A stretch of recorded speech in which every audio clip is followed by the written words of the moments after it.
వాడు ఇలాంటి పోరి పక్కింట్లో ఉంటే పాడైపోతాడు పచ్చి పిందటి వాడు నీ జుబు సోకి పండిపోతాడు అంతో ఇంతో అందంగా ఉంటా ఐస్కాంతాన్ని మింగేసి ఉంటా అందరి కళ్ళు నా మీదే పడితే అరిగిపోతుందా అక్కడ ఇక్కడ ఎవరికంట ఎక్కువ నువ్వు చెప్పవే కంట నీకంత సీను సినిమా లేదు తెలుసుకోమన్నా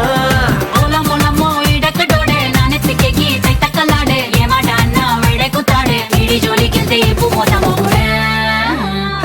అయ్యో పాపం